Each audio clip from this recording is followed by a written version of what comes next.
I am she, her pronouns. I work currently at South Hillsborough Primary Care, which is one of the OHSU quality clinics over at Reedville, so North Cornelius Pass Road and PB Highway here in Hillsborough. I moved to Oregon about 7 years ago. Lived in Southern Oregon in Roseburg for the first 5 years and worked in primary care there also. It looks like we might have a couple more. Moved to Hillsborough 3 years ago, and I've worked in, Quality has 5 primary care clinics. One in Forest Grove, North Plains, internal medicine, which is across the street from the hospital, Hillsborough, South Hillsborough, and then Orenco Station. And I've worked at 4 out of 5 of those clinics, all primary care, but all a little bit different. Let's see, what else? Well, I think that's the most about me starting out. One of my first jobs out of college was in social work. I worked as in what was at that time called an intermediate care facility, colloquially known as a nursing home. It was 198 beds, so 198 residents, and was a little bit of everything for everybody. I was in East Tennessee. I worked most of my life in rural settings. And we can talk about pros and cons, and some of those are financial. But I enjoy, while I grew up in Metro Atlanta, I've always really, really enjoyed living and working in rural areas. So that was sort of the place that I started. Most of my work has been either in the medical field, education, because I have another degree in education as well. And what's lovely about working in primary care is those two things get to overlap. So I do something called behavioral health. I'm a behavioral health consultant. And we can talk a little bit more if you're interested too about what that is within social work. But it really will help me. I'd much rather this be a conversation, and I know probably every adult that presents to you says that. But what's lovely about conversations is that I can talk all day about social work, but I may or may not say something that's helpful to you if we do it that way. Whereas if you tell me a little bit about what you're interested in, what your questions are, even if they're generic questions. I don't think I'm really interested in social work, but I've always heard this about social workers. Is that true? Is that really what it's like? Well, whatever it is. I saw this social worker in this movie, whatever. We've got plenty of time this morning. So, we can do this, we can go around the table and I can kind of put you each on the spot, or we can do what I call popcorn fashion, which is just somebody pipes up, talks a little bit, I'll respond, and we'll just kind of get it going that way. So I prefer popcorn, but that means somebody's got to jump in.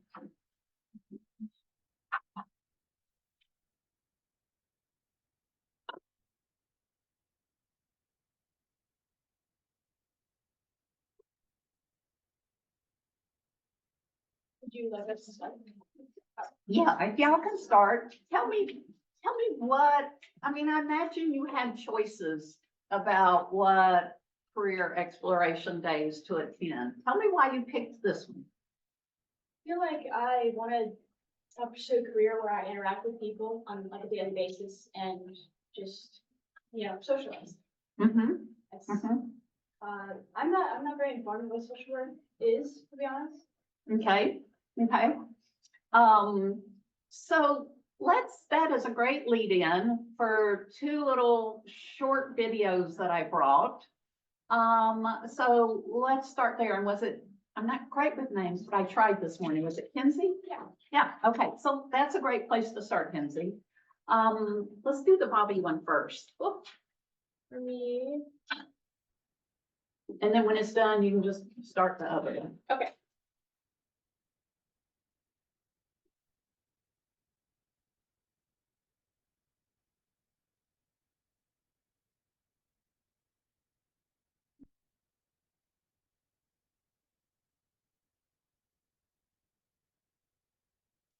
Something.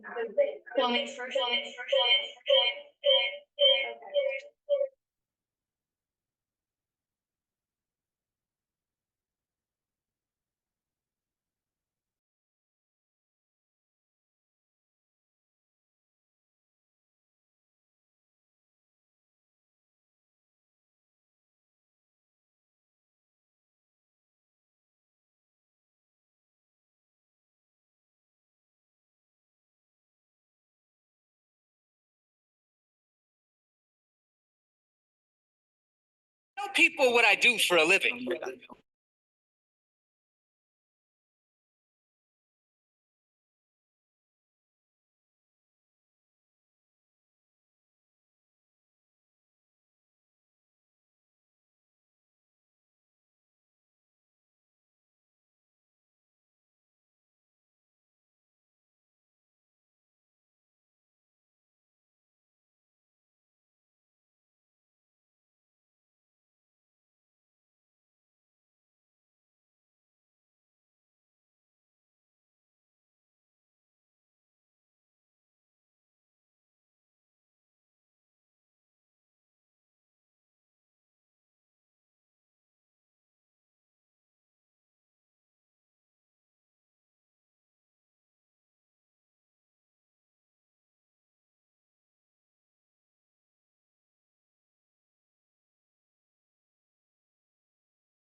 of what social workers do.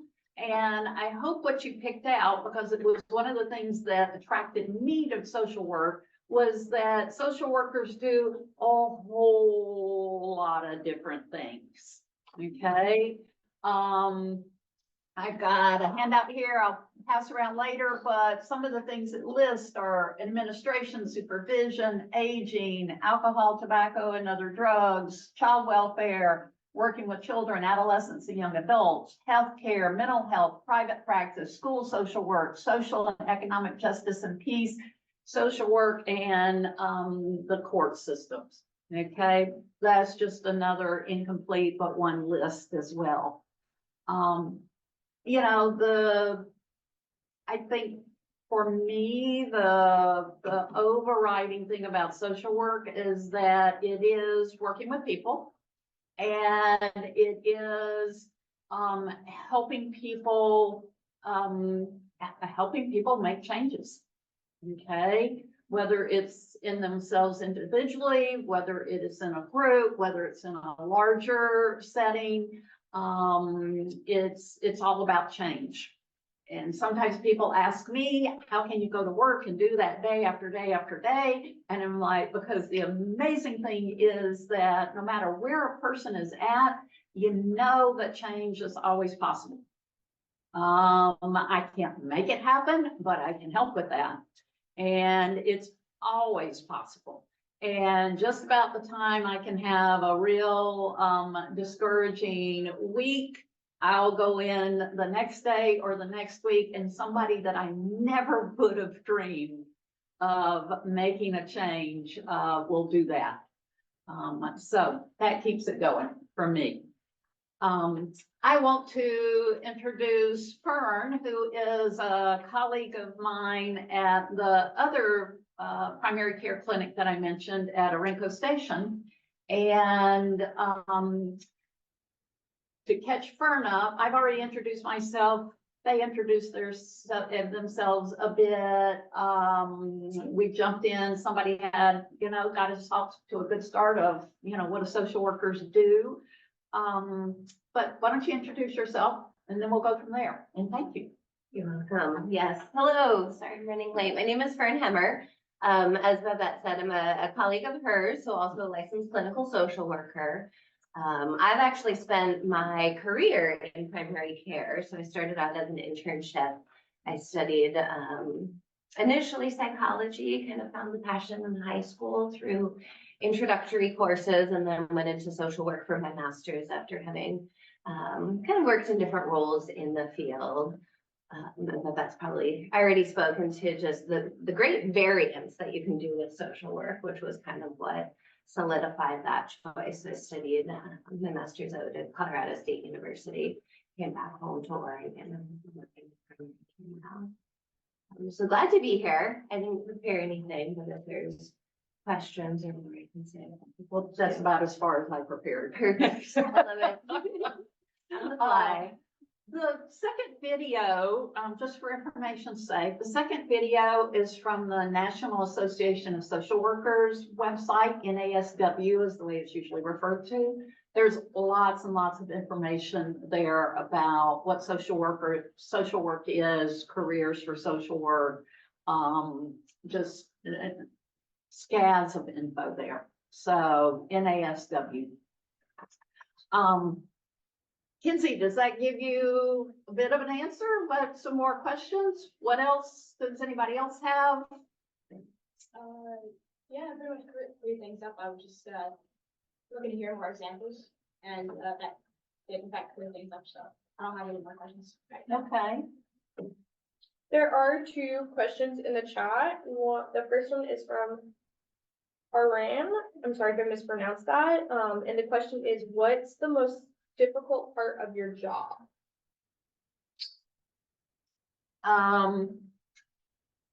It might be time management. There's always more to do than there's time to do it. And a broad generalization, I would say, I think most social workers have to manage their own time. I do everything as far as managing my time. I mean, I start up the day and I gotta figure out what I'm doing and when I'm doing it and what needs doing and what needs doing first and, what can wait and then getting myself to do it. And it's always changing. So I think time management is one thing, but I find pretty consistently that my hardest days are when I've got somebody who wants to engage in something that's going to help them and we can't find the resource for it right then. You know, there's more need than there are resources often, and it takes a lot of persistence to just keep trying, whether it's on that person's part, whether it's on my part, whether it's on another resource that I tag them up with that can help them continue that process.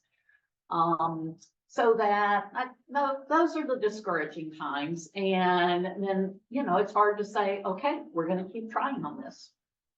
Fern.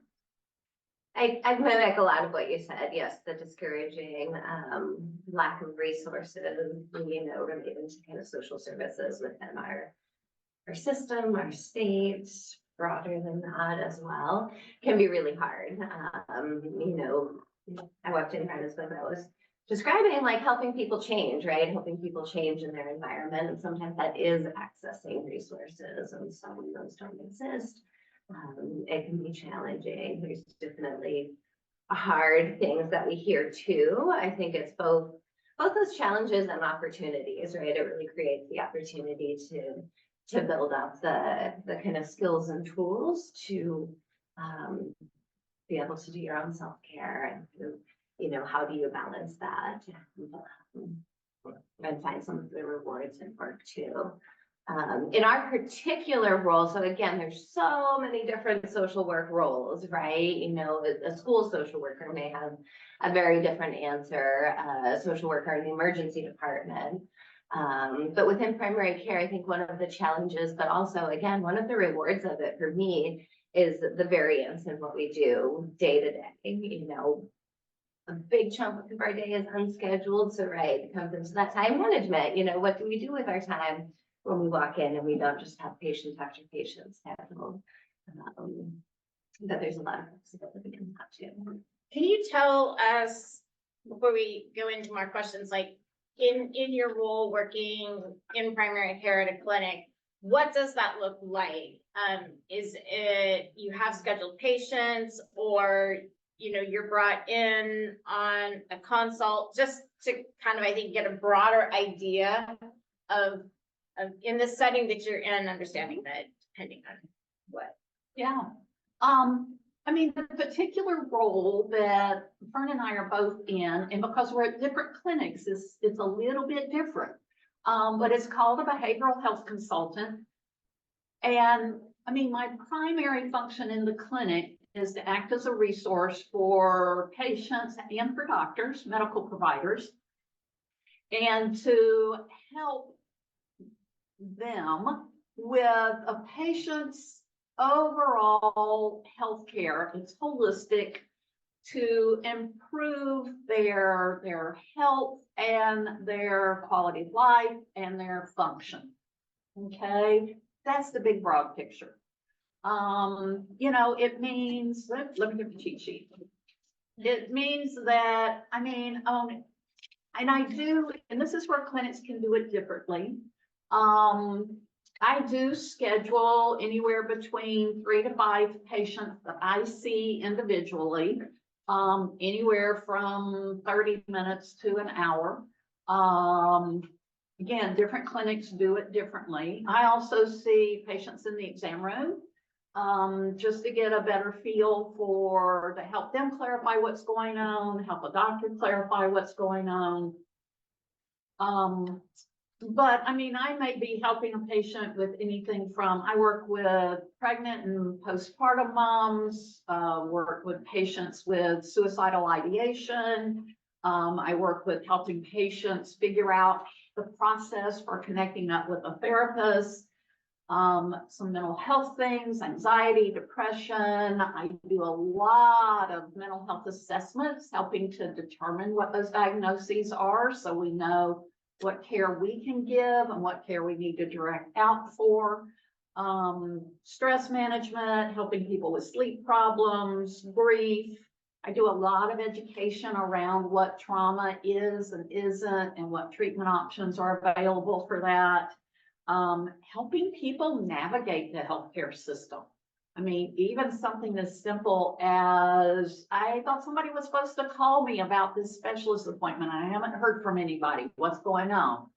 What's a prior authorization? Why am I having to wait so long to get my medicine? Somebody must be doing something wrong. A lot of education just about how the system works now. Help people a lot with transitions. I met with somebody this week who, he and his doctor were concerned about whether that she might be struggling with some anxiety and depression.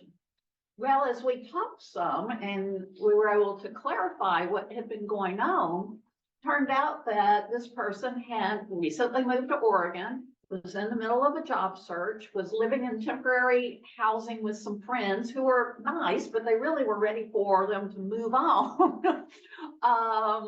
And it was a lot. And it was perfectly normal. It wasn't anxiety or depression, you know, but here are some ways to make that a little more manageable. But we call it normalizing, and it's amazing how helpful normalizing can be to folks, and to doctors. And then I also, in the clinic that I'm in, work with residents, so new doctors, and helping them learn about what behavioral health is and how it works in a primary care clinic. So even, I mean, social work has a wide diversity of things you can do, and even within one field like behavioral health, or when you're a social worker in a primary care clinic, it's called integrated care. Even in integrated care, there can be a whole lot of difference. So I'm going to turn over to Fern, and you're going to hear something different. I think you nailed it, actually, Babette. I don't know that I'd add much. Yeah, a little bit of all of the things. So to your point, yes, some pre-scheduled, some kind of, you know, same day walk-in, whatever shows up to a doctor's office. And nothing might come in for that. And then teaching both patients and our medical colleagues as well. Yeah. And some clinics do, using a behavioral health person, they lean towards shorter appointments, or they lean towards more exam room appointments, or they lean more towards the individual and maybe slightly longer appointments. So even within one model, you'll find there's a lot of variety. Two things that really, besides the change, working with people to help with change, the other two things that really attracted me to social work were that there were a lot of different things I could do with it. I just am not the person that's going to go to college or grad school, and you can do both levels in social work. I wasn't going to go to college and grad school and then just do one thing for most of my life. I wanted to be able to change things up over the years. If you're a social worker, you're always going to be able to change it up. Guaranteed. You're also, the other thing that was attractive to me is you can go anywhere. I could pack up today and move to Missouri and have a job within a month. Just job searching so that I found something that I liked. Okay, there's always a need for social workers. You're going to always get a job. You can get a job anywhere. He mentioned the money thing a couple of times. Not all social workers. The social work has a wide range of income. Just kind of depends, like with a lot of things, what you specialize, if you specialize in, what your experience level is. Some areas pay less, and that's unfortunate. The work's just as valuable, and then some areas pay more. There's also an awful lot of pretty good payback programs for loans. So if you have to take out loans to go to school, You know, one reason I went rural, my heart had always been in rural, so it wasn't the only reason, but one reason I went rural was that you can get loans repaid with about 3 years of working in the clinic. Well, you're gonna be working in the clinic anyway, so why not? So it can be doable as well, as far as finances also. But I love the diversity. I love the flexibility. That's worked really well for me over the years. I've lived in 8 different states. And people say, why'd you move so much? And I'm like, I don't know. Because I could. Can you talk about how do you get into the field now? So for these students who are graduating high school and they're like, I want to be a social worker, like, what does that look like as far as, college, university, what job opportunities are available with only having a bachelor's degree, and also ones where you have to be a licensed clinical social worker with a master's? And You want to take that one? if you'll share both of your stories of how you got to picking the schools that you went and share that. Absolutely. As Babette mentioned, there's, kind of 2 levels. So there are bachelor's in social work degrees. My undergrad did not offer that. I started at Oregon State University. And so I'm actually not as familiar, but I know like in the working world, at a bachelor's level, there are a lot of kind of entry level, I guess, jobs that you can get into with that.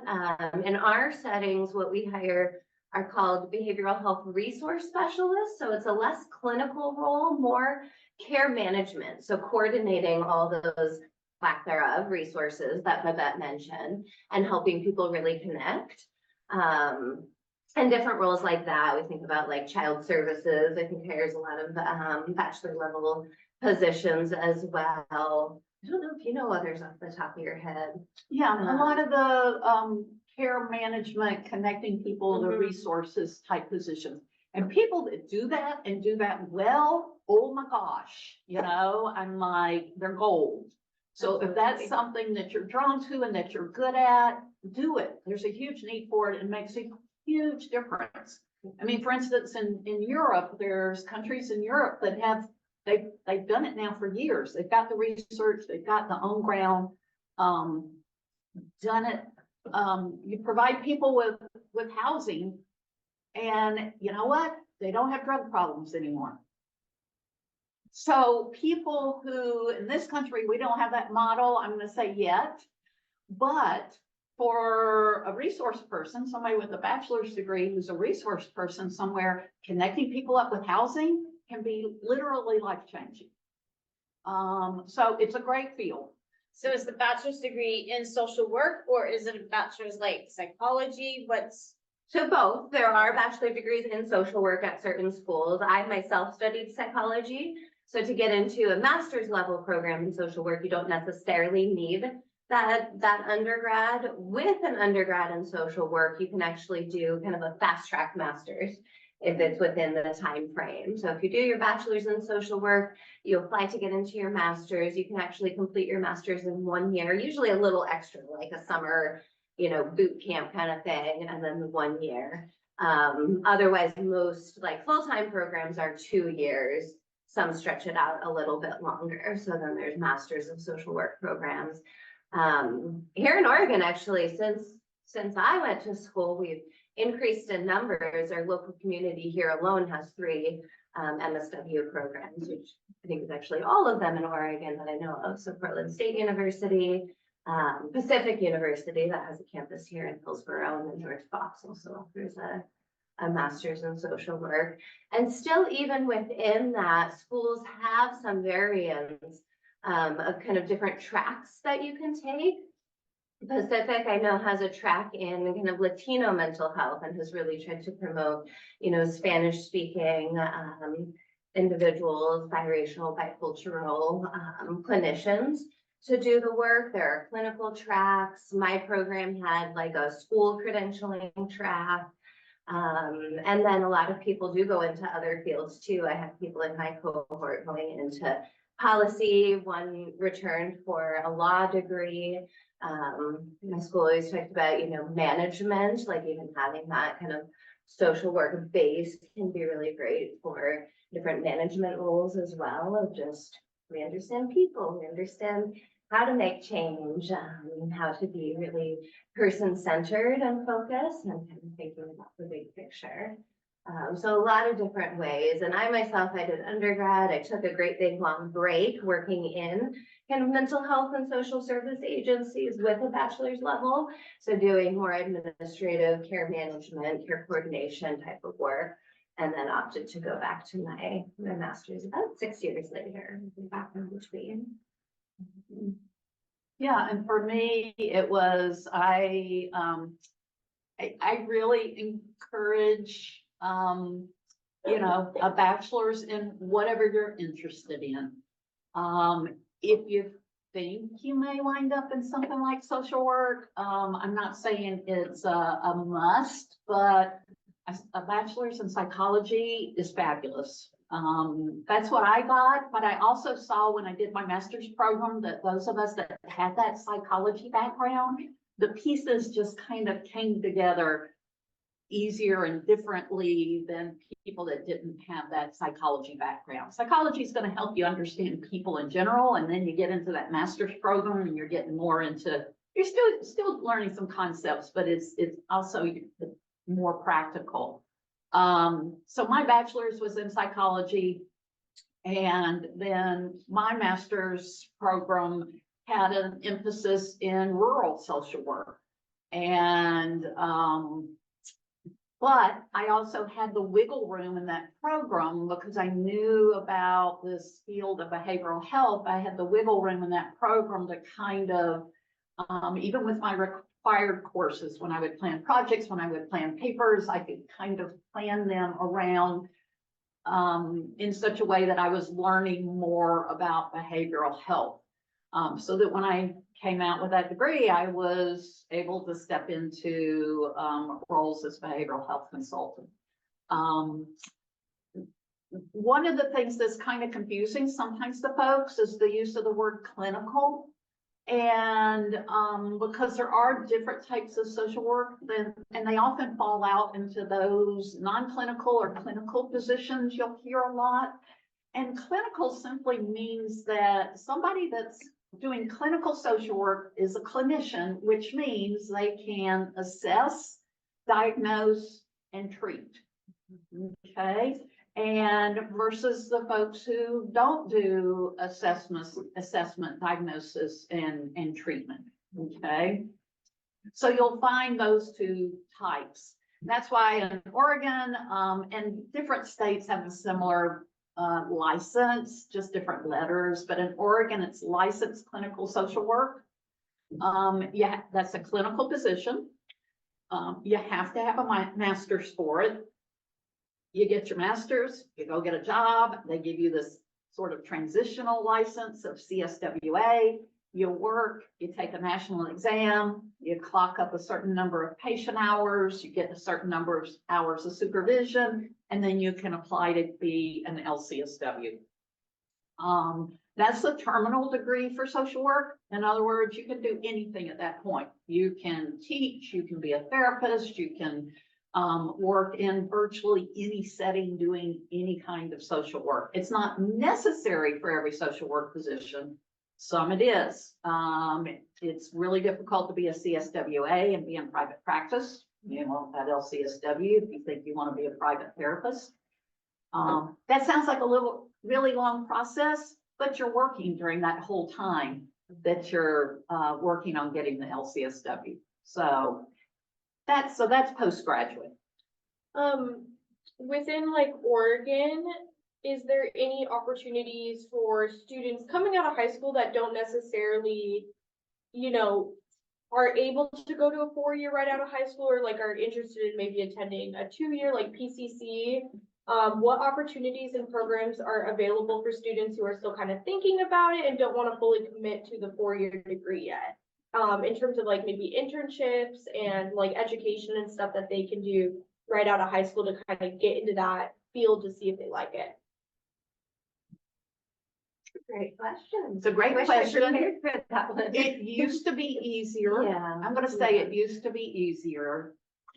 nowadays with so many, I'm just gonna say with so many regulations around privacy, I think it's harder. I think, you know, if someone wanted to do a 2-year degree and then get out for something that might have a social work vibe to it, could help them get a little better feel, maybe put them in a place where they're working with other social workers. You know, I'd say just find something in the helping professions. I mean, I did lots of different kinds of jobs in just a variety of helping professions before I went back and finished up my degrees. It's, I mean, like, I know that we can't take on an intern in the clinic unless they're in a degree program because of HIPAA and all the privacy concerns around it. So Do you guys know what HIPAA is? that's a paper you have to sign as an adult. So in a couple of years, you'll be signing it. It's another one of those acronyms we Yeah, we use did in Google medical. that. It's where it's the privacy protection. Privacy and Protection Act. Yeah, it's a federal protection for your mental health information so that nobody can share that information without your written signature.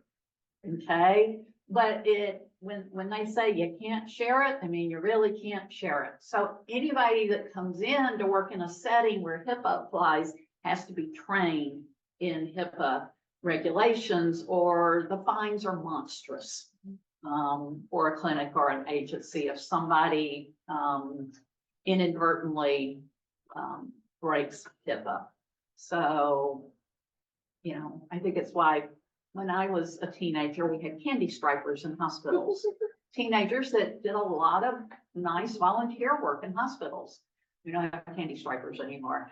They were called candy stripers because they wore striped shirts. Okay, usually red and white.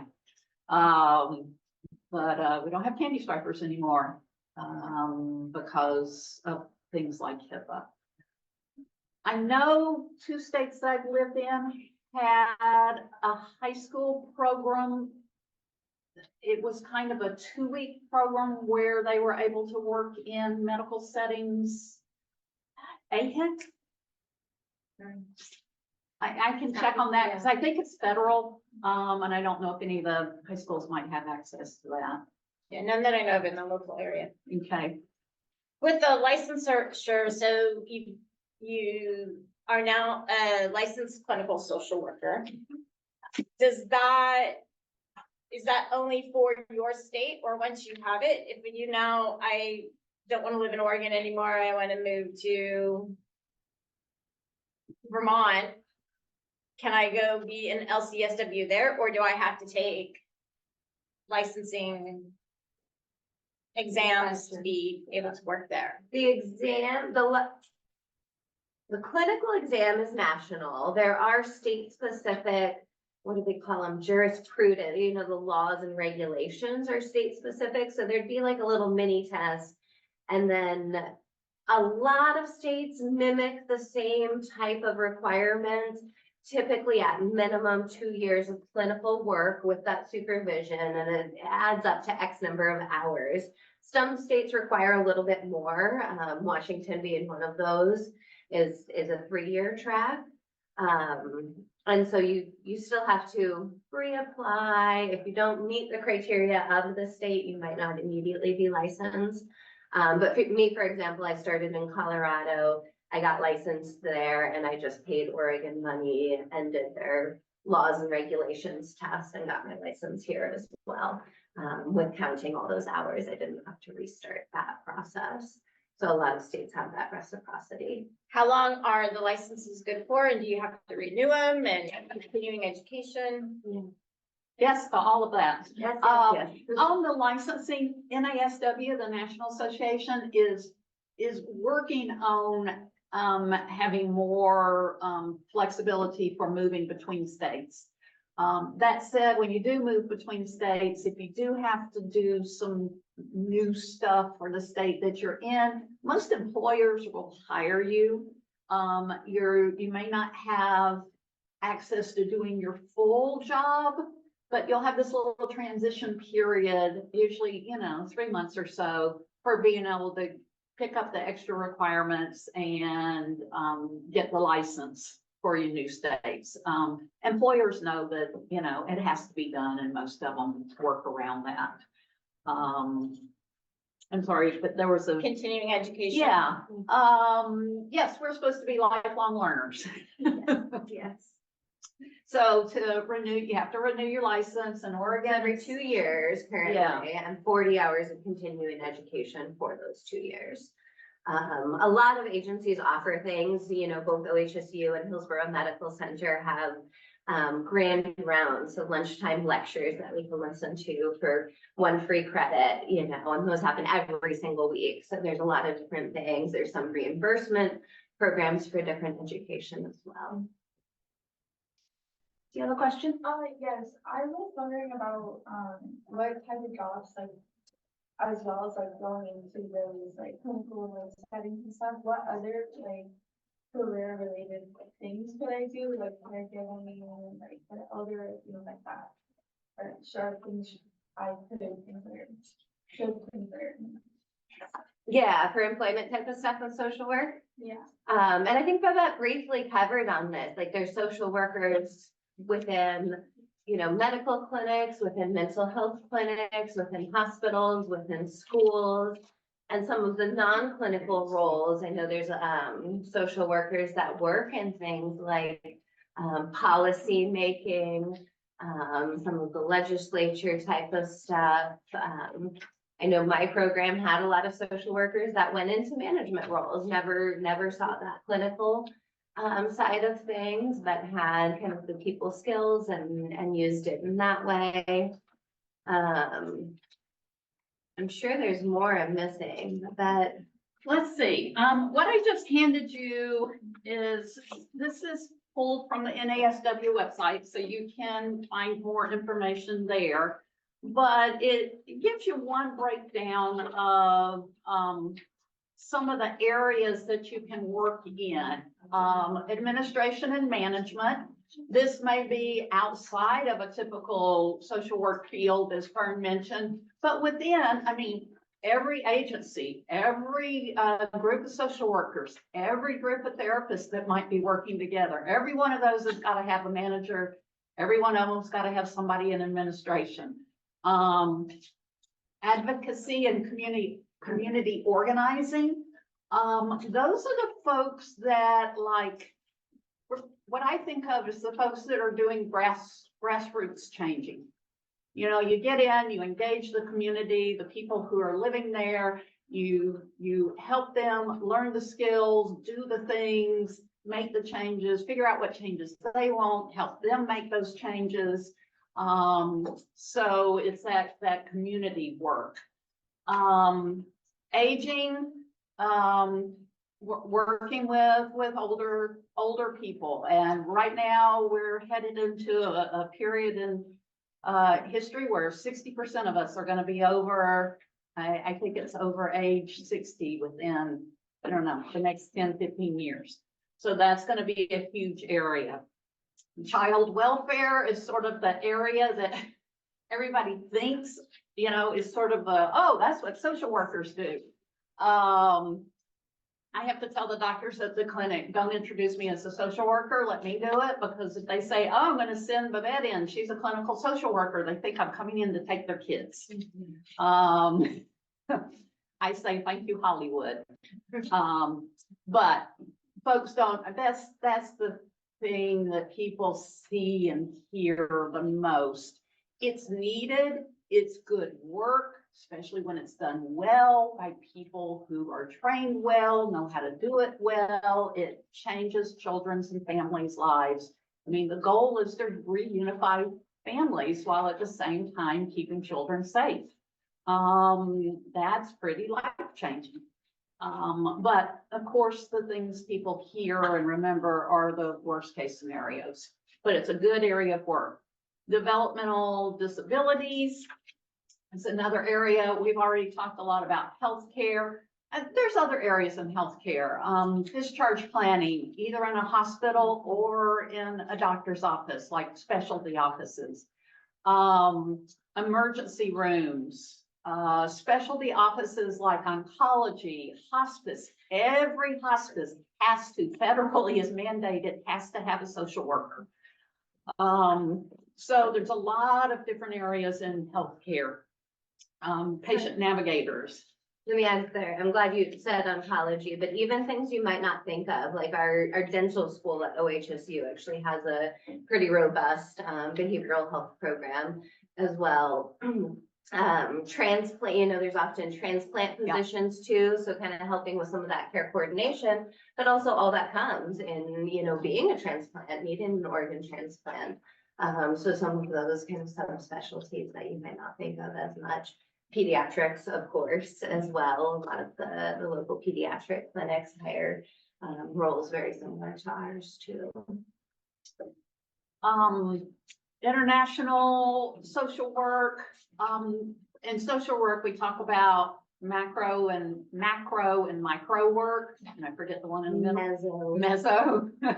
But international social work is, and other things like working with policies, that's the big picture stuff, changing the systems so that people's lives can be better. International social work is part of that.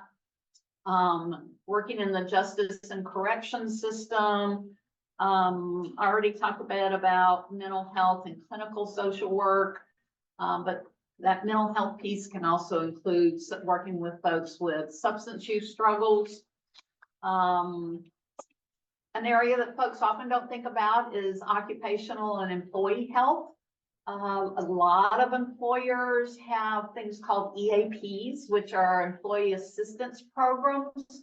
They offer free support / counseling / therapy for their employees for, you know, anywhere from, I think, usually to a couple of visits to a couple of months. That's often done by social workers, wellness programs, those other pieces of providing for a good workplace. Social workers can be involved in that. Policy and planning, politics, public welfare, research. Yeah, social workers get PhDs and then do research, and school social work. I So, don't know if you mentioned, I think it kind of covers it here too. Crisis is one that hasn't come up. Hillsborough actually does a great job of partnering our police force with quite often social workers. I think any mental, you know, some of these roles can be any mental health professional, and of course there's different degrees to get into some of these, but partnering with you know, clinicians so that when you get called out, there may be a mental health or a substance use kind of crisis or issue, the social worker will be. What is kind of the difference? Because I know you talked a lot about behavioral health social work. So what is kind of the difference of like being having like an LMFT degree versus like an LCSW? So what's kind of the difference of somebody in terms of like looking at those different degrees in terms of masters at schools? The difference in those two, because it kind of sounds there's some similarities in that. so an LMFT is a licensed marriage and family therapist. So if I know that I want to be a therapist and I want to focus on, I mean, there's a lot of different degree programs for being able to get licensed and practice as a therapist. LMFT is one of them. LPC is another, and again, some of this is state specific, other states may call them different things. But often a master's in like therapy, counseling, or psychology can focus on either the LMFT as the end license or LPC is licensed professional counselor. Yeah, so there's a degree and then there's the licensing. I mean, at one point I looked at a master's program where it was a I want to go in and be a therapist program. I forget the exact degree, probably an MA, a Master's of Arts. But most everybody in that program wound up working their license to become an LMFT, marriage and family therapist. Nice thing about the LCSW is, again, I can become a private practice or agency therapist. I can do therapy if I want to, but I can also be a behavioral health consultant. I can also be the director of an agency. I can also, LMFTs, you don't have quite as much crossover. It's a So narrower it's scope. more it's more broad than an LMFT in terms of what you can do. So with the LCSW, you can still go into therapy and private and clinical if you want it to be. Yeah, and so I would say, just nutshell, the overlap is that like therapy component. Mhm. And then social work is very much broader than that, whereas the other counseling professions, LMFT being one of them, really focus in on the individual therapy. You know, there's also doctorate in psychology programs, so getting the PhD level for doctorate of psychology, PsyD. Pacific has those programs as well, but that's again very focused.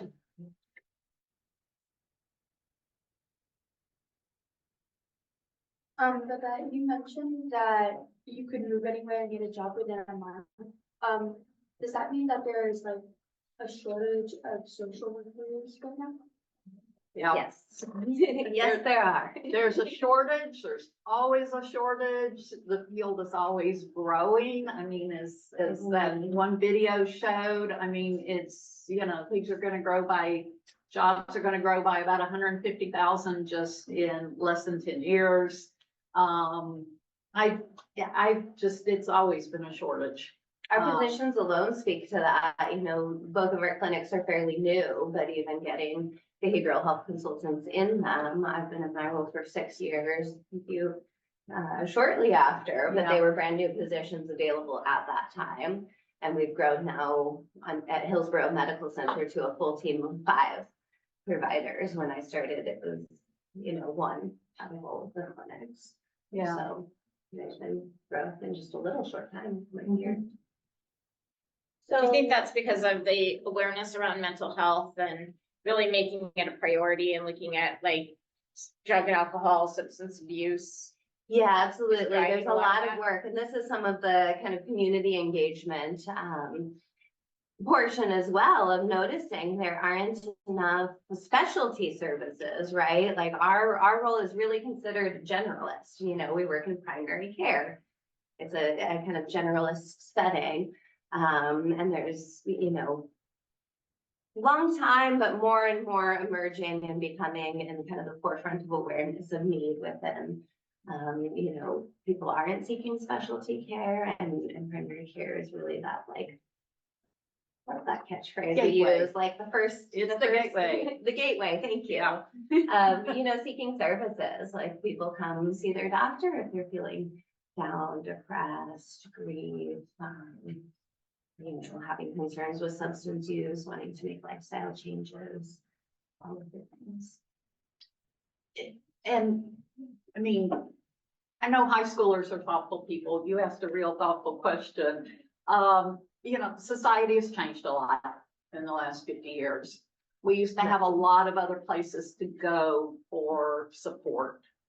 And we don't have those places now. And so people land in primary care clinics, social worker offices, therapist offices. I mean, human beings need care and connection.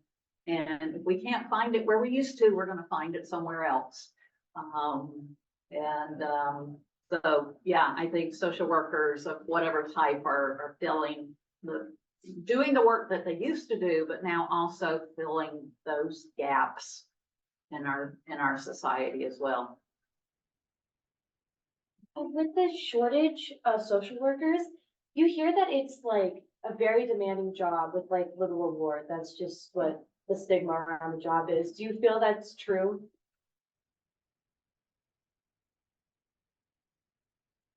Yes and no. I think it's actually, well, no, the no part is, I think there's a lot of reward, right? There's hard parts. I mean, helping professions at baseline are hard.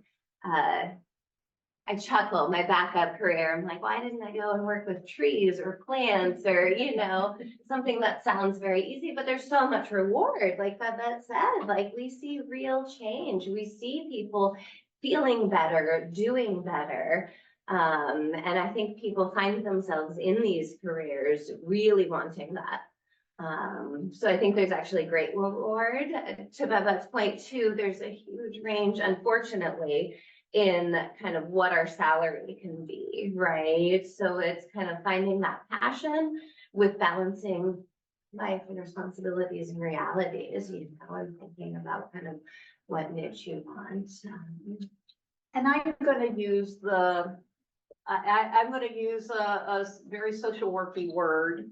I'm a big believer in everybody has to wrestle with that question. If you go into social work, you're gonna have to wrestle with that question. If you don't, you're gonna get burned out, okay? What helps with preventing burnout in social work, I believe, are two things. One, making sure that you have a real skill set that you develop, whether you do it while you're in your degree program or after, you learn some tools that really work, that you can really use. That sounds like, well, duh, but I mean, college learning can get a little, it tends to be a little abstract sometimes. And we have to be intentional about learning some skills that can be really helpful. When we can do something with people, then we're less likely to get overwhelmed and eventually burned out. I mean, I took a very specific kind of course outside of my degree program, but in my last semester that gave me some very specific therapy skills that I knew while I wasn't going to be a therapist in a primary care clinic, I knew would be helpful to me there. Made all the difference. What was that? It's something called sensory motor psychotherapy. But I started with some other social workers who were right out of their programs, and they had very general skills and not some really specific skills, and they struggled more. It makes a difference. So what are some of the good skill sets? Okay, wait a minute. I want to give my second part of that answer Sorry. though, because this, I think, is even more important and people don't talk about this enough, and it applies to other fields too, but especially any helping field. You got to set boundaries. There's always going to be more need than resources and then more than you. And you have to figure out for yourself where you say, nope, that's as much as I can do. And you can go home and you can do the rest of your life and you don't take your work home and you can sleep at night. And Hollywood does this great thing of people just giving and giving and giving and giving and giving in order to change people's lives and help them. And you can't do that for very long. I'm in it for the long haul. And so I've had to find the places where I say, no, this is as far as I can go right now.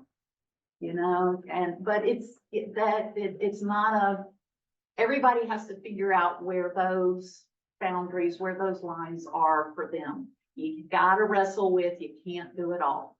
You can do a lot because it's rewarding. All you gotta do is get a little reward back. I had somebody tell me you only have to get 20% back in order to make the whole picture doable.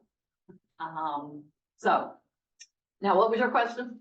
So skill sets that they can start cultivating now and ones to be working like around in college developing. Learn about people. Again, if you can take even just some psychology courses, learn about people, learn about communication, and some nitty gritty practical skills. How do you listen? How do you reflect? How do you summarize?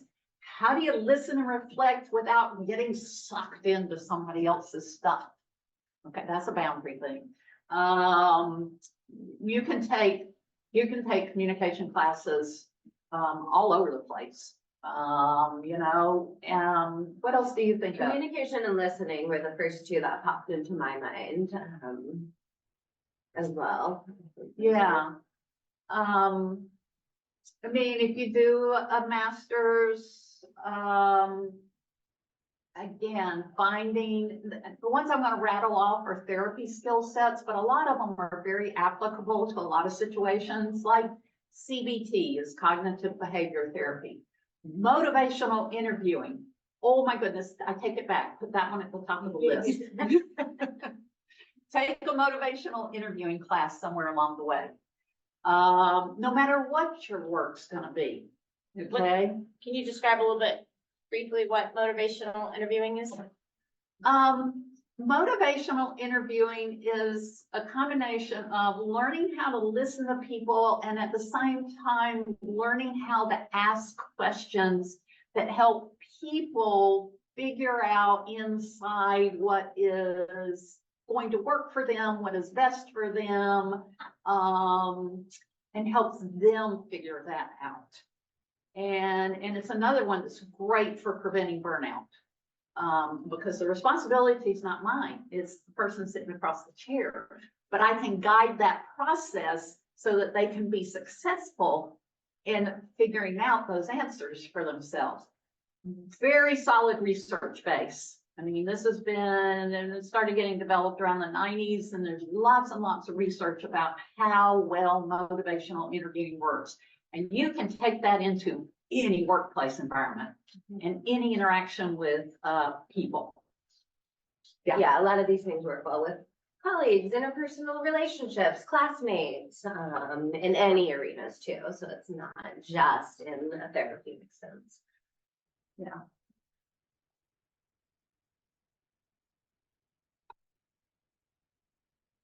Well, we have a couple questions, actually quite a few questions that are coming through in the chat. Some have been answered just through talking. So Carlos asked, what do you enjoy most about your career? What is like the one thing that you're like, yes? I think it is seeing that change, you know, watching people genuinely feel, do, et cetera, better. When you get that 20% of the reward. Really positive. Yeah, I mean, I would echo that. And I mean, again, personally, for me, I like the field and then the specific work that I do, both of those fit who I am. I mean, again, I like to be able to do different things. I like to be in charge of my day. I like to live in different parts of the country. You know, those things have just fit well for me. But it is pretty amazing. I mean, I can do an assessment with somebody, and let's say I find out through that assessment process that they didn't know, and I work with adults, okay? They didn't know, and through that assessment, we find out that they have bipolar disorder, or they find out they have ADHD. And now they can get the treatment that is most effective for that. And they get that started. And I literally have people come to my door and stick their head in my office door the next time I'm in the clinic and go, oh my gosh, yes, I'm hooked up with a therapist, but I also got medication started, and this has changed my life. I mean, they are just either absolutely glowing, excited, in tears. It's just, yeah, it's phenomenal. Does that happen every day and every week? No. But it does happen, and it does happen regularly. And I know that happens in all types of social work, those kind of experiences. Thank you. Jace asked, how is the work-life balance now? And specifically wants to know what your hours are per week in the position that you are currently in. And I've worked in a variety of fields. I mean, I've also worked in education. My personal value has always been, I'm not working more than 45 hours a week. If an employer wants me to work more than 45 hours, then I'm with the wrong employer. That's just me. And I keep it as close to 40 as possible. I work 8:30 to 4, I work 8 to 4:30, Monday through Friday. And are there occasions where I will be there till 6:30 or 7 on a Friday? Sure. How often does that happen? Maybe 3, 4 times a year. It's not anything that's regular. It's an extenuating circumstance. So I have always found it to be a good balance, but I've always been very, very intentional about it. Employers will take every bit that they can get. So it's a boundary. The work, Good advice in all fields. That's right. That you go into. Don't do work you're not getting paid for, and that's my well, best and it will advice. also be there tomorrow. Yes. That job that I told you where I had almost 200 people to look after. The first 4 months I was staying there. I was up there at the crack of dawn. I was staying late. I was single. I could do it, but you know, I had one night where I was like, this is just too much. And all of a sudden there was this light bulb that said, you know, Babette, if you had left at 5 today, these charts that you just did, they would have been here tomorrow. You know, these phone calls, they would have been here tomorrow. These people, residents that you need to go say hi to, they would have been here tomorrow. And so that just kind of became one of my things is, I've done as much as I can do today, the rest of it will be here tomorrow. What about for you and work-life balance? What do you? Same, I set boundaries, and do not go beyond that. Right, of course, sometimes there's a crisis that comes in that we sometimes feel drawn and can't walk away from, and sometimes that works, and I've got 2 small children at home, and sometimes that doesn't, like I must not be late for school pickup. So it's finding that, but again, the variance of the field allows for, you know, there's people with social work degrees working 4 10-hour days that like that kind of model, working part-time, lesser hours. So I think, to echo Babette, I always say, like, don't do work if you're not getting paid for it, right? If you're in an hourly position and you get into overtime, then otherwise do have those boundaries. And then, you know, a lot of times medical clinics have evening, some even have weekend hours. So if that works, if you like having your morning and, you know, relax with your coffee, then you can work a later shift. My colleague likes skipping the rush hour coming from Tigard, so he comes in later and works later, and that works for him. I like to be home when the sun's still out, so that's my shift. And are you in office every day? Is there ever opportunities for hybrid work, remote, seeing patients at other locations, that type of thing?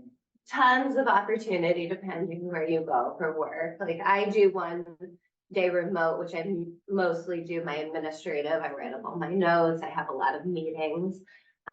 So that works for me. Other people prefer being physically in the office. Back to the job thing, you know, you get the Indeed alerts, and I think more than half of any mental health jobs right now are primarily hybrid.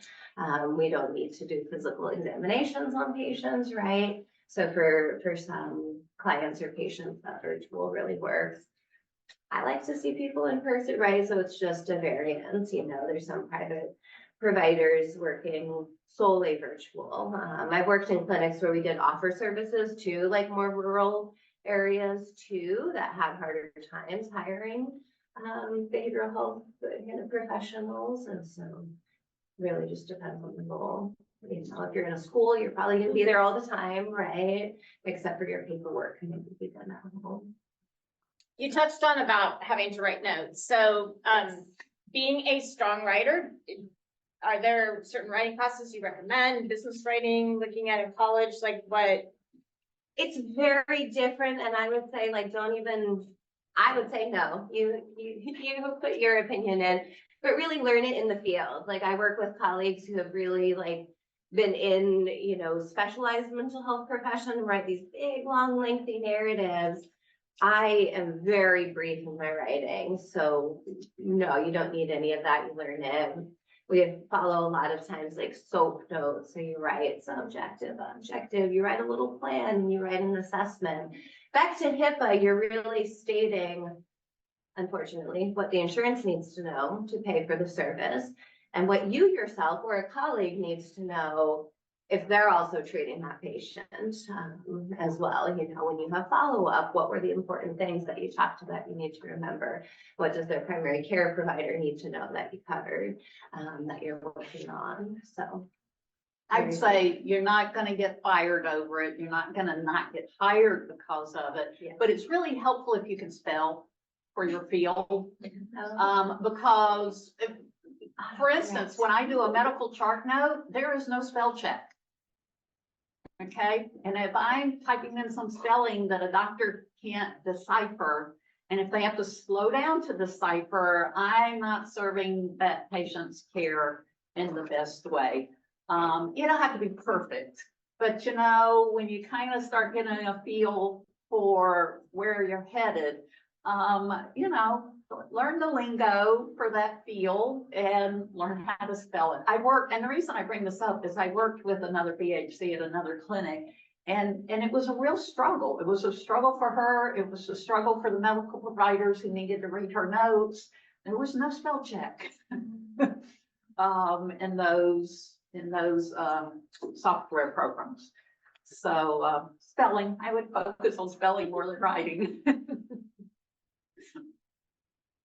How much of your work involves dealing with the insurance companies? Like you talked about, like the notes that have to go for insurance, for treatment plans and approval and that. Luckily, in our role, 0, we have a billing department for that. If you choose something like private practice or maybe even a smaller agency, there may be more of that. I choose to avoid that headache personally. Yeah. So we have a department for that. I think the main thing with insurance is, depending on what your field is, if you are in a field that does get insurance payments, you'll have to learn what the insurance looks for. I mean, they have certain things that they expect to see, for instance, in a chart note. And if one of those things is missing, it's going to get kicked back to you.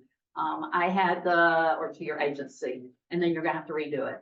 I worked in a marvelous agency that really, I mean, they paid for a consulting company to come in, audit our notes, find out the things that they would poll all the insurance companies, figure out all the things they were looking for, and then they would audit our notes to see if we were getting all those things in our notes. And if we weren't, they taught us what we needed to make sure we had in there. It was great. Once you learn, it's just something to learn. Once you learn it, you just do it. A while ago, you mentioned something about like rural social work, and I was just curious about like more details on that, or like how does that differ from other like communities and stuff? Yeah. You've already alluded. I mean, rural communities are different. They function differently. They have a different vibe. You know, you generally speaking are going to have families who have been there for several, up to many generations. They're usually communities that have fewer resources, lower education, higher poverty. You know, they're high need communities as a rule. But they are also, you know, they're such appreciative communities. And the other thing is that in a lot of ways you get to do more as a social worker. You know, I mean, like a lot of clinics in a metro area are, as far as if you have a behavioral health department or agency, they may want an MBA to be the director or a clinical psychologist to be the director. Yeah, in a rural community, You want to be a director of an agency, you got an LCSW, you know, you're golden.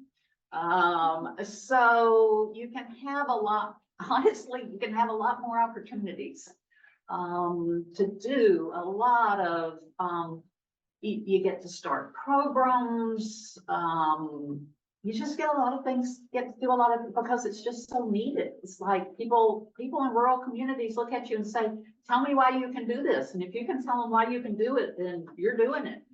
Not nearly as concerned with what are those letters behind your name. Yeah. One other thing unique to rural communities is what we call in the profession, kind of dual relationships.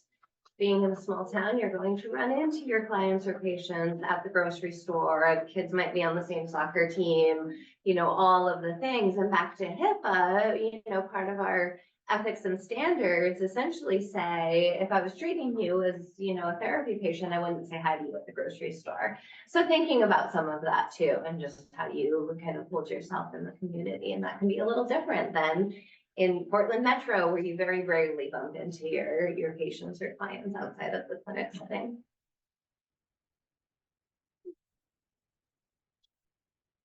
You mentioned that like society has changed a lot, and there are a lot of outlets for support. Like years back. But why do you think that there are way less outlets of support now? Oh, boy, that is a good question. Yeah. It's an excellent question, and there are so many people studying and writing about that. I just read a lengthy piece in the New York Times about that just this week, about how it's affecting couples relationships, especially between men and women. But I think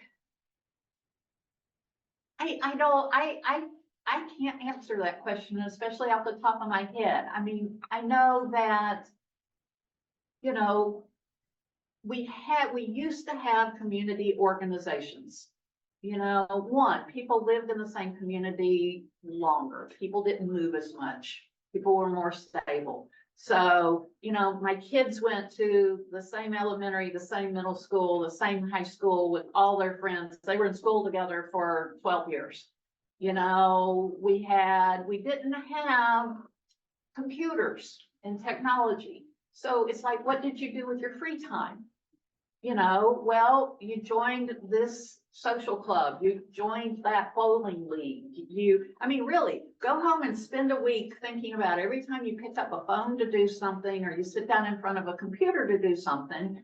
And I'm not bashing technology. I'm just saying, as far as things changing, think about every time you pick it up and you're doing something, what if you didn't have that to fill that chunk of time? Whether it's 60 seconds or a couple of hours. What if you didn't have that? What would you do? You'd go join a bowling league. You'd go start this hobby. You'd go have a square dance class that you went to every week. You'd find human beings find things to do with their time. And so people had groups that they gathered with regularly. You know, whether it was churches, whether it was social clubs, whether it was common interest hobby type clubs, we had gathering places, and they were usually based right in a community where people had lived for years and years, if not generations. We don't have those things anymore. I can tell you that one of the things I see people for a lot in the clinic is not having friends, being lonely, and not, especially as they get older and they retire, not having anything to do with their time. Same problem with people who get into substance use recovery. One of the first things I tell them in recovery is, you got to find a hobby now. And they're like, why do I need a hobby? I'm like, because suddenly you got a chunk of time. You're not using this stuff. You're going to have a chunk of time open. And that time's going to call to you to go use again, because you got to do something with your time. And we don't find those things. We just pick something up and scroll for a while. this isn't a person, this is an interaction. There's a lot of neuroscience that shows that a lot of what keeps people healthy is eye-to-eye contact and the neuron systems that activates. And we can't do that with this. But I'll say personally, I meet somebody, we got something in common, I'd like to get together with them, and people don't get together. They just don't. It's like, oh my, after the pandemic, it's been harder, but it's not entirely that. Life has sped up too much, and that's why I say it's not just about technology. Life just goes too fast, and so it's just filled up more and more of our space. I can remember as a kid literally being bored. I mean, like very, very, very sincerely bored. There was nothing to do. And you eventually go find something to do. When's the last time that you literally had nothing to do in front of you? Okay. When you're bored, you spend hours playing the guitar. You know, you spend hours practicing your goalie shots. You know, you spend hours making something. Right? We don't have those groups anymore because we don't have, our time's all filled up. There's a great book out there called Stolen Focus that addresses some of this. There's like 5 copies, I think, at the Brookwood Library. It's a great book. Came out a couple of years ago. It's all research based about some of this, of just this speed of life that actually started in the late 1800s and how that has impacted not just our interactions, but also how distracted we get. And again, it's not just about technology. People are starting to push back on it. So that's going to be a good thing. That's the best I can do off the top of my head. It is a great question. Go to college and keep asking that one. We need to figure that one out. So in the field of social work, it is primarily very heavily female dominated. And so the addressing, broadening it, diversifying it, and bringing in more males, do you, and then also when we look at like, the queer non-binary communities, do you see that being an area where it needs more representation of industry professionals? Want to go with that one? I just talked a lot. You're good. I mean, yes, absolutely. I think our profession, like many helping professions, can do better at, meeting the needs of our community by incorporating groups that we're serving. The how, and these are areas that social workers can go into as well, getting into higher education and how to make those changes and create those programs and promote that. Been out of the academia world for a while, so I don't know if that, I would hope there's active efforts in that. And I know in the School of Medicine through HSU, they're doing some things. They have a great, Native American programs, some different things to really promote that in medicine, and medical social work is doing the same. I miss having men as colleagues. I've been in clinics where I did, and if I was working with a patient and either what they were struggling with or just our connection just wasn't as helpful as it could be because I was a woman instead of a man, I could say, let me talk to you about Andrew. And he could do the same thing. Because we're different. And I'm always encouraging folks who are not, I bring some diversity things to my work, and some of them are not on the surface apparent. I mean, I'm a first gen college student. My dad grew up in poverty. I'm from the South. You know, I'm female and I can tell you stories about how that impacts. So, you know, but I'm not a minority. I am cisgender. I'm not a guy. There's a lot of things that, we're all humans, so I find some connection, but, yeah, it would be nice to, I mean, when I say nice, I mean, it's good for the people who are coming to us for help, to be able to connect up with some others. For me, the thing I miss the most is having more men. That's just a personal thing. Because I know there's times I'm not doing as good a work with a man as a man can do.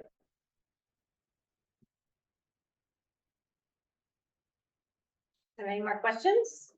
You've got the great questions document too, so if there's anything on there. I know a little bit that there's art therapy and music therapy,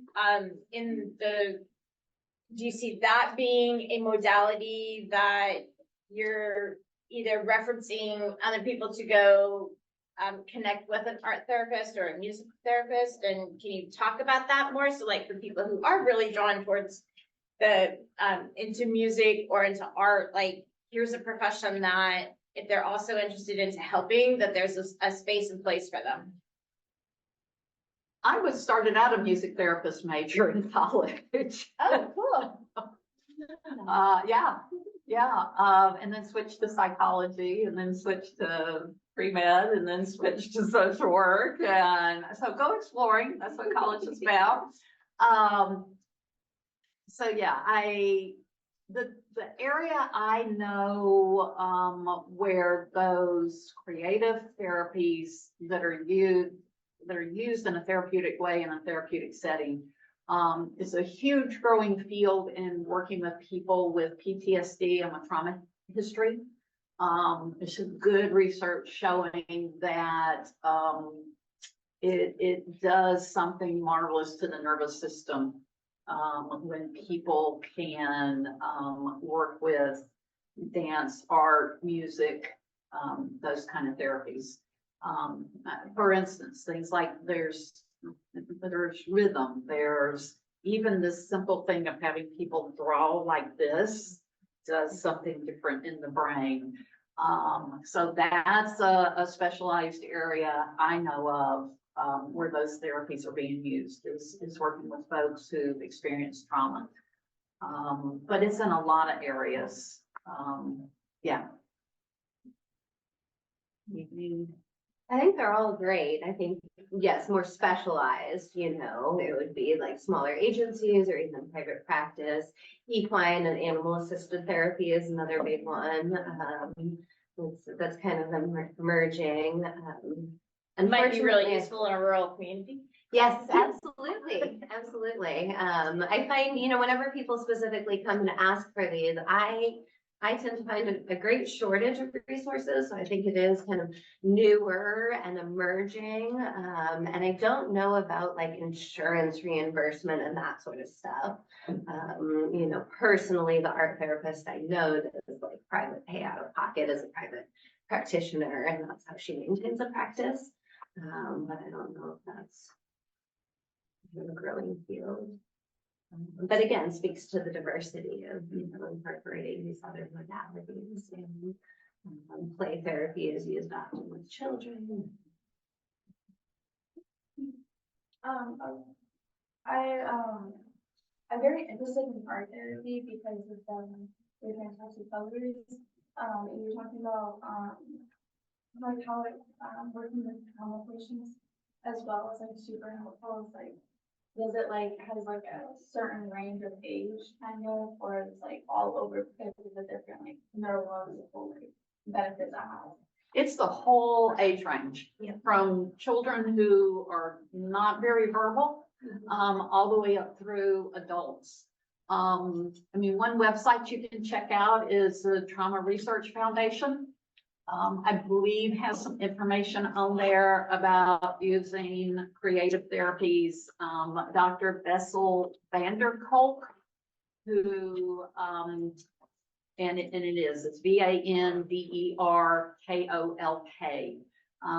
He's kind of one of the trauma treatment gurus. He's a big proponent of, using the different creative arts and working with, trauma. And it's the whole age span. Yeah. So, you know, you're probably gonna find, I mean, if you want to do a degree program in one of those, I mean, I had to look for colleges that had music therapy degrees, music therapy programs and degrees. Then that program is going to help you connect up with where the work is being done, where the jobs are. You're going to be in larger metro areas, almost always, and you're probably going to be working in a larger institution. You know, so whether it's a children's hospital, a VA hospital programs, you know, a center that does maybe inpatient settings, for mental health. Yeah. But there's some real science behind it. We had just a huge shift in the science around 2000 when functional MRI machines were invented, and we could stick somebody's head in an fMRI machine and have them think about, remember things, try things, and we could see what was going on with their neurons in their brain. Yeah, And it just totally changed the field. I heard there's things like that too, and like just like showing them like colors because of like our primal instinct of like when we see like a bright color like yellow or a bright color red, it can help manage our emotions. There's a lot of neat research going on with it. I remember, my first introduction to a social worker was when I was diagnosed with cancer at 25. And, I had, you know, Kaiser at the time made me see a social worker before I even began treatment. And, you know, she put me in touch with like art therapist and a music therapist who in the early 90s, that was just starting. You really couldn't find them, but how there were social workers coming into the hospital and working with oncology patients and, you know, doing simple little exercises that, you know, kind of seem stupid, but it's like, oh, this is actually really beneficial. So, you know, I think that, if you are artistic and like I said, and you're interested in the helping profession, like, man, it really does make a huge difference. And there are some opportunities like with some of the nonprofits like the Children's Cancer Association. You can do some volunteering and they will take, they'll take, I think, 18-year-olds and where you can do in a setting that is like group activities stuff. So if that's something you're interested in. Yeah. You were in the didn't you apply to be in the Teen Market program last year? Yeah. Yes, I think they recognized you. Yeah, so, For art as well. yeah. Yeah, so if that's a passion of yours and you're really interested in it, like with what they were both saying is that there's so many ways that you can use that. Yeah. Can you talk a little bit about compassion fatigue and how you navigate that and self-care and what that means in this field? Take your vacation time. Boundaries. So what is compassion fatigue? Yeah. Sorry. Just that, like we kind of talk about like vicarious trauma in the field too. Like we hear people's secrets, right? Like the deep, dark, the evils of the world, the horrific things you wish and imagine never happened in this world. We hear those from our patients. It's a great opportunity for people to, you know, trust social worker, therapist, whomever, and be that vulnerable, but it can weigh heavily. So I think boundaries are very important and learning those self-care tools as well. You know, having your support system, early career, using your supervision as places to process that, having colleagues to process things with. And recognizing the signs and symptoms that mentioned, you know, both of us help with teaching our new resident physicians.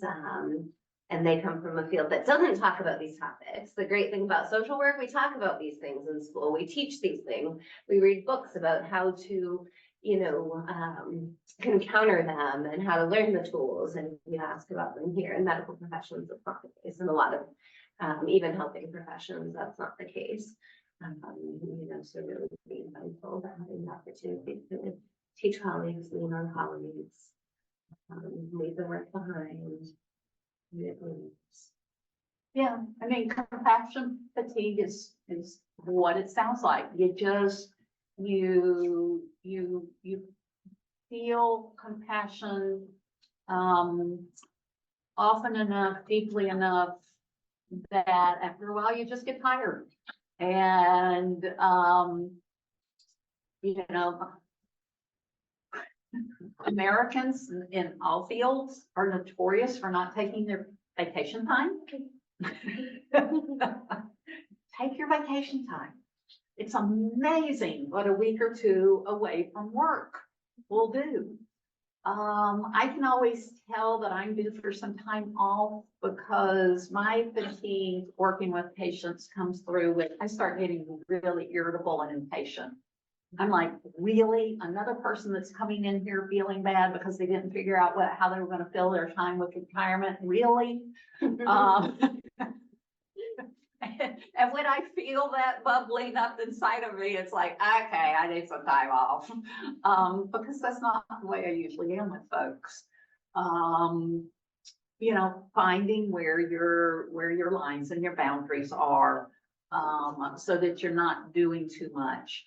Learning what empathy is and isn't.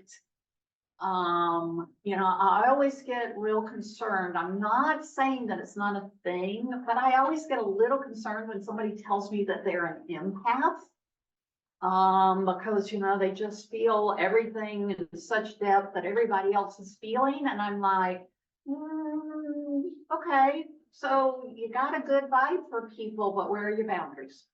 You know, I can connect. The important thing with working with folks is connecting with them, not feeling their stuff.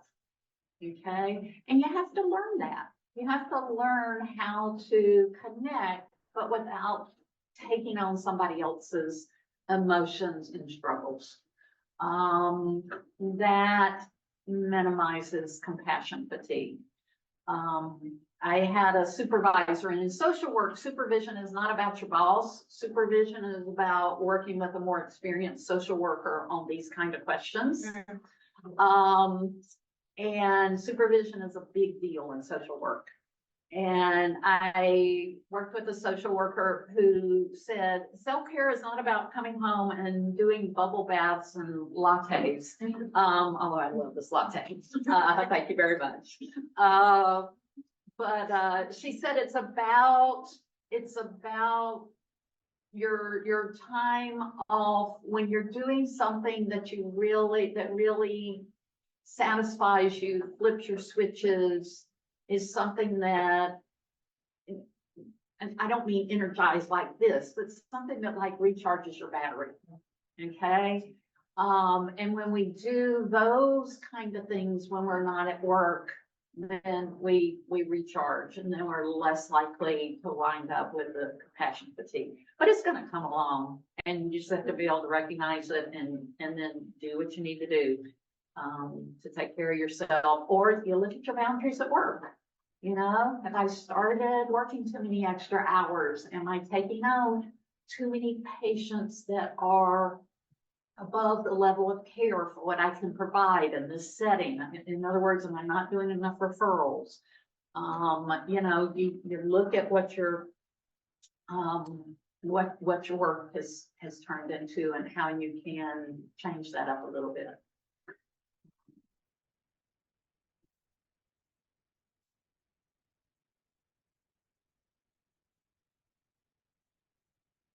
You guys have talked a lot about like pay. What is pay typically for like someone starting their career in social work versus like more experienced social work?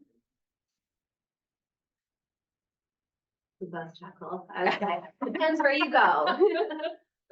Huge range, unfortunately, yeah. like, you know, and similar to many professions, my husband's a speech therapist in both, like social work and speech. You work in a school, you make half of what you make if you work in a medical setting, unfortunately. Today, I don't know what those scales even look like actual numbers. I graduated and started making 40,000 right out of school, right?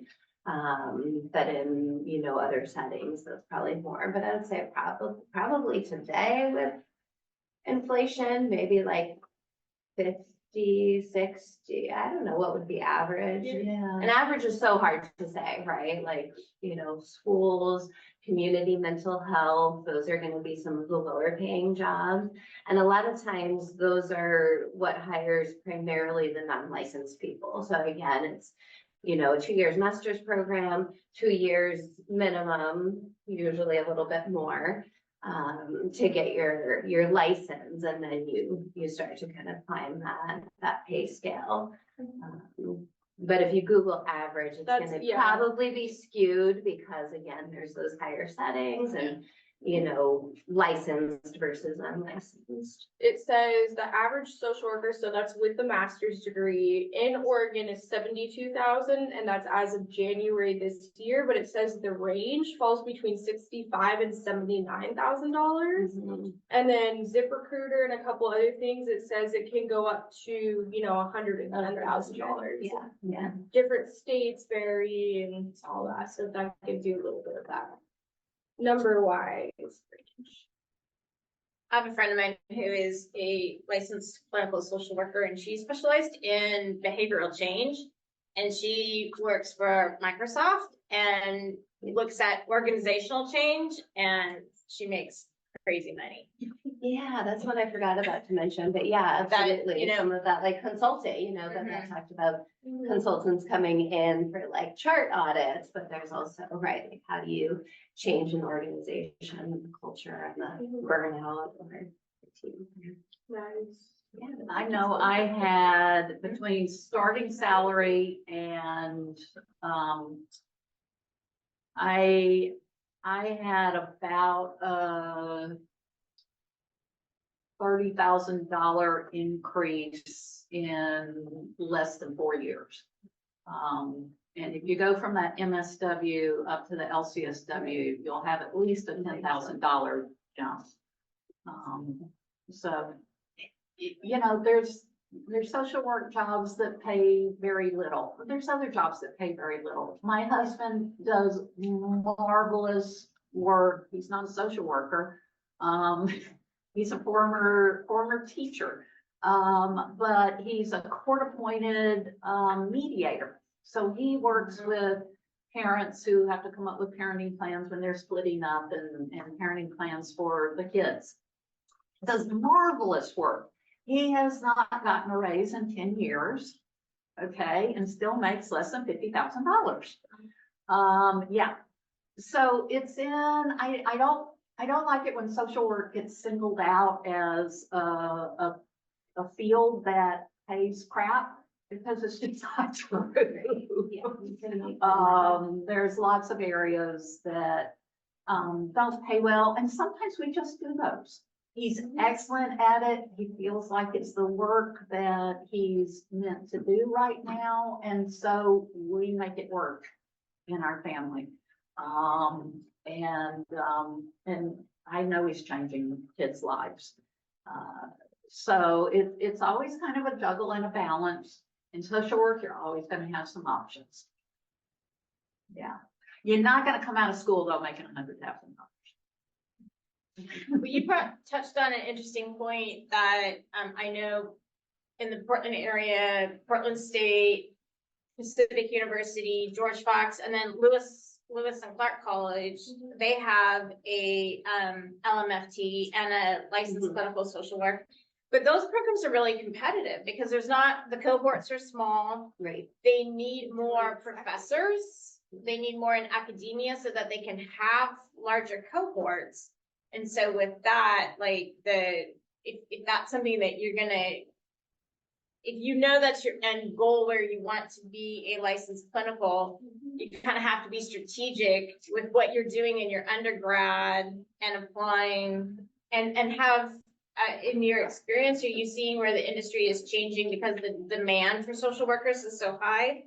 Like eliminating the not the LSAT, but the GRE has been eliminated in many programs, even as much as I started school in 2011.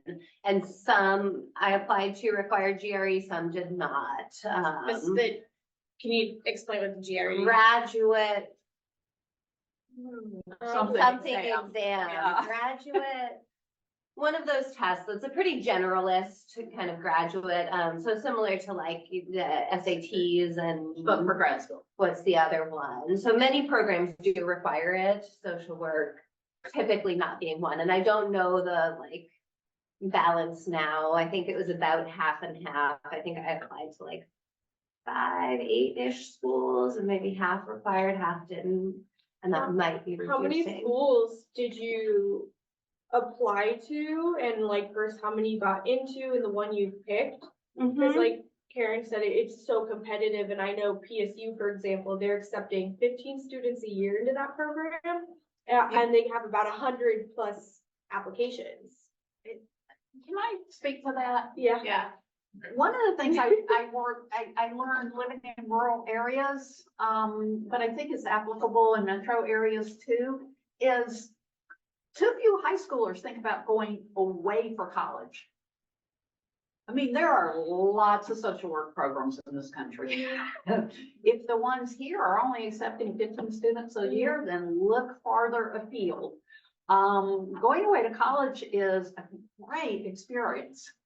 And don't rule out private colleges because they often have more money socked away for scholarships than the state universities. And you can often get a better financial packet at a private school than you can at a public one. You need to at least compare the two. But you can go, not every out-of-state university has increased fees for people from out of state. Like here in the West, a lot of the universities have this There's a agreement. interstate. Yeah, agreement commission between them. thing. So for instance, I lived in Colorado, but I got my MSW from North Dakota. And I didn't have to pay out-of-state fees. Yeah, and I did the opposite, being an Oregonian. I went to Colorado and paid in-state. Yeah, So there are programs like that. But it's, yeah. So there's lots that, you know, if you're, don't get stumped by, I gotta stay here at home. And don't get stumped by, oh, I might have to take out some loans, might have to do some financial aid. All the statistics still prove that even if people take out for financial aid, and again, there's loan repayment programs for social workers, a lot of them. But even when people have to borrow for higher education, they still come out better over their lifetime financially than people who don't get a college degree. It doesn't mean everybody has to go to college. You can still make a good living, still have a good life. But if you're going to college, you're still going to come out better, even if you have to take out loans over the long run. And there's a whole, again, my husband used to teach high school, and he was just so often struck with how high schoolers didn't think about going away to college. And it's a cool experience. It'll probably be the only time in your life that you just get to pack up and go live wherever you want to live. Just pick a place. Or pick a place that has a larger social work program that's not as hard to get into. There's a lot of programs out there. And that's where you can go connect with your college and career coordinators at the high school, at your high school, because they can help you with, okay, what schools away have really strong degree programs in that. And then like when you're looking at after you graduate, then going into your master's program. And schools that have really strong scholarship packets, and if you're, what you said, like first generation, Mhm. like There's there's a lot special of programs programs for for that that. too. Yeah. So, And typically, but not always, private schools have higher acceptance rates because they're not getting as many applicants because people see the tuition and they're like, oh my gosh, there's no way I can do that. Like you said, they're the ones with the money tucked away, and the public schools are getting the majority of all these applications. So you might, luck out with some of the private schools and not so much with, the big public state schools and stuff. So there's always that kind of just to like look into and consider those things as well. And don't be scared because tuition is typically higher, but they have more money for like the scholarships, the grants. And They have different more in opportunities. on-campus housing, which is less expensive. There's, yeah. I do have to run to get to my Yeah, next well, meeting. do you guys have